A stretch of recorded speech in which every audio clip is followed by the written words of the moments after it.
આજના આ ખાસ વિશ્લેષણમાં સ્વાગત છે. આજે આપણે એક બહુ જ મોટા ઐતિહાસિક બદલાવ વિશે વાત કરવાના છીએ. આગામી 2027ની વસ્તી ગણતરી માટે સરકાર પહેલીવાર સંપૂર્ણપણે ડિજિટલ સ્વગણતરી એટલે કે સેલ્ફ એન્યુમરેશન લાવવા જઈ રહી છે અને આજે આપણે આ જ પ્રક્રિયાને એકદમ સરળ ભાષામાં સ્ટેપ બાય સ્ટેપ સમજીશું. હવે વિચારવા જેવી વાત એ છે કે જ્યારે આપણે આપણા જ સ્માર્ટફોનથી ઘરે બેઠા બેઠા આખા પરિવારની નોંધણી ડિજિટલી કરી શકતા હોઈએ તો પછી ઘરે કોઈ ગણતરીદાર આવે તેની રાહ શા માટે જોવી, બરાબર ને? જનગણના જનકલ્યાણના નારા સાથે દેશના ડેમોગ્રાફિક ડેટા કલેક્શનમાં આ ખરેખર એક ક્રાંતિકારી પગલું છે. ચાલો સીધા જ આની વિગતોમાં જઈએ. અહીં સૌથી પહેલાં સમયપત્રક સમજવું બહુ જ જરૂરી છે. ઓનલાઈન ફોર્મ ભરવા માટે આપણી પાસે 17 મેથી 31 મે 2026 સુધીનો માત્ર 15 દિવસનો જ ટૂંકો સમયગાળો હશે. અને હા, જેવું આ પોર્ટલ બંધ થશે તરત જ 1 જૂનથી 30 જૂન સુધી ઓફલાઈન ફિલ્ડ વેરિફિકેશનનો તબક્કો શરૂ થઈ જશે. આજના આપણા આ વિશ્લેષણની રૂપરેખા કંઈક આવી છે. ડિજિટલ સેન્સસની શરૂઆત, તૈયારી અને તેના કડક નિયમો, પોર્ટલ પર લોગિન પ્રક્રિયા, ફોર્મ ભરવાના એક સ્ટેપ્સ અને છેલ્લે SCID અને ફિલ્ડ વેરિફિકેશન. તો બસ આ એક પરફેક્ટ ટ્યુટોરિયલ છે જેથી ફોર્મ ભરતી વખતે કોઈ ભૂલ ન થાય. વિભાગ 1 તૈયારી અને કડક નિયમો. જો પોર્ટલ ખોલીને સીધું ફોર્મ ભરવા લાગીએ એ પહેલાં તેના કેટલાક પાયાના અને અત્યંત કડક નિયમો જાણી લેવા ખૂબ જ જરૂરી છે, જેને આપણે જરાય અવગણી શકીએ તેમ નથી. તો આ રહ્યા કેટલાક સુવર્ણ નિયમો. સૌથી પહેલી વાત, પોર્ટલ માત્ર સવારે 6 થી રાતના 12 વાગ્યા સુધી જ ખુલ્લું રહેશે. બીજું, એક ઘર માટે માત્ર એક જ મોબાઈલ નંબર ચાલશે. આ નિયમ બહુ જ કડક છે.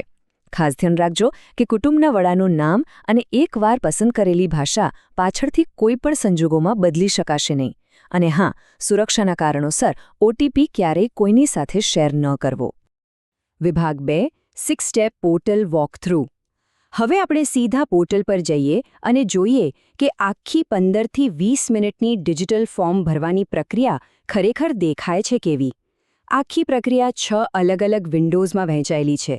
લોગિન કરવાથી લઈને ફાઇનલ સબમિટ કરવા સુધીનો આખો ક્રમ અહીં સ્પષ્ટ જોઈ શકાય છે. સારી વાત એ છે કે આ આખી સિસ્ટમ વાપરવામાં એકદમ સરળ છે અને તેને 16 અલગ-અલગ ભાષાઓમાં ઉપલબ્ધ કરવામાં આવી છે. તો પ્રક્રિયાની શરૂઆત થાય છે સ્ટેપ 1 થી.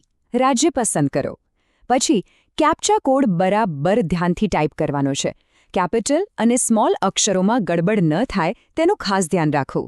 ત્યારબાદ મોબાઈલ પર એક OTP આવશે જે 2 મિનિટની અંદર નાખવાનો રહેશે. હા, જ્યાં લાલ કલરની ફૂદડી એટલે કે સ્ટાર દેખાય એ માહિતી ભરવી તો ફરજિયાત જ છે. હવે આવે છે સ્ટેપ 2. આ ભાગ ખરેખર બહુ જ રસપ્રદ છે. અહીં નકશા પર પીળા અને લાલ માર્કરને ડ્રેગ કરીને ઘરના ચોક્કસ લોકેશન પર મૂકવું ફરજિયાત છે. જો માર્કર બરાબર સેટ નહીં થાય તો પોર્ટલ આગળ વધવા જ નહીં દે. આસપાસનું કોઈ જાણીતું સ્થળ એટલે કે લેન્ડમાર્ક લખી દેવાથી નકશામાં ઘર શોધવામાં ઘણી સરળતા રહેશે. લોકેશન સેવ થઈ જાય એટલે પોર્ટલ મકાનની ભૌતિક સ્થિતિ વિશે પૂછશે.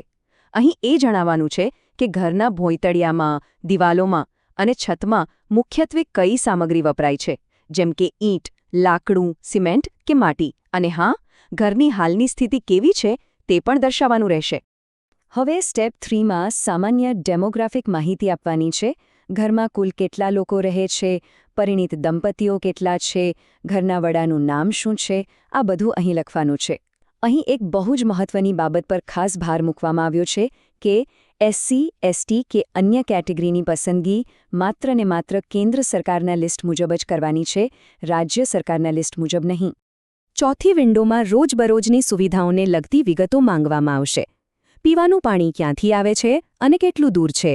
ઘરમાં અજવાળા માટે વીજળી છે કે સોલાર? રસોઈ માટે કયું ઈંધણ વપરાય છે? અને શૌચાલય તથા ગટર વ્યવસ્થા ખુલ્લી છે કે બંધ? આ બધી જ વિગતો અહીં નોંધાશે. આ જ સ્ટેપમાં ઘરની સંપત્તિ અને જીવનશૈલીની માહિતી પણ ઉમેરવાની છે. આનાથી દેશના લોકોના જીવનધોરણનો સચોટ ડેટા તૈયાર થશે. ઘરમાં સ્માર્ટફોન છે કે સાદો ફોન? ઇન્ટરનેટ ચાલે છે? કયા વાહનો છે? સાયકલ, સ્કૂટર કે કાર? એટલું જ નહીં, ઘરમાં મુખ્યત્વે કયું અનાજ ખવાય છે તેની વિગતો પણ અહીં નોંધવાની રહેશે. હવે આ બધું ભરતી વખતે ક્યાંય મૂંઝવણ થાય તો શું કરું? બિલકુલ ચિંતા કરવાની જરૂર નથી. દરેક અઘરા પ્રશ્નની બાજુમાં એક નાનકડો આઇકોન આપેલો છે. બસ એના પર ક્લિક કરશો એટલે તરત જ બધી સ્પષ્ટતા અને જરૂરી હિન્ટ્સ ખુલી જશે, જે માહિતી ભરવામાં પૂરી મદદ કરશે. આ બધું ભરાઈ જાય પછી પ્રિવ્યૂ પેજ પર એક વિગત બરાબર ચકાસી લેવાની છે. ત્યારબાદ એક બહુ મોટો નિર્ણય લેવાનો છે. જો પરિવારના કોઈ સભ્યોને પૂછીને વિગતો ફરી ચેક કરવી હોય તો સેવ એઝ ડ્રાફ્ટ કરી શકાય. પણ જો બધું જ 100% સાચું હોય તો જ ફાઇનલ સબમિટ બટન દબાવો. યાદ રાખજો, ફાઇનલ સબમિટ કર્યા પછી એક પણ અક્ષર બદલી શકાશે નહીં. વિભાગ 3 CID અને ફિલ્ડ વેરિફિકેશન. જેવું ફાઇનલ સબમિટ પર ક્લિક થશે કે તરત જ આ આખી ડિજિટલ પ્રક્રિયાનો સૌથી અગત્યનો હિસ્સો સ્ક્રીન પર દેખાશે. અને એ છે આપણો અંતિમ ધ્યેય, SEID એટલે કે સેલ્ફ એન્યુમરેશન આઈડી. આ અંગ્રેજી અક્ષર H થી શરૂ થતો 11 આંકડાનો એક યુનિક કોડ છે. આ કોડ SMS અને ઈમેલ દ્વારા પણ મળશે અને ખરા અર્થમાં આ જ ફાઇનલ ડિજિટલ રસીદ છે. એક ખાસ સલાહ છે, આ આઈડીનો સ્ક્રીનશોટ તરત જ પાડી લેવો. આનાથી થશે એવું કે જ્યારે જૂન મહિનામાં પેલા 30 લાખ ગણતરીદારો વેરિફિકેશન માટે ઘરે ઘરે ફરતા હશે ત્યારે તેમને માત્ર આ કોડ બતાવી દેશો એટલે કામ પૂરું. વેરિફિકેશન ચપટી વગાડતા થઈ જશે અને તમારો અને તેમનો બંનેનો કિંમતી સમય બચશે.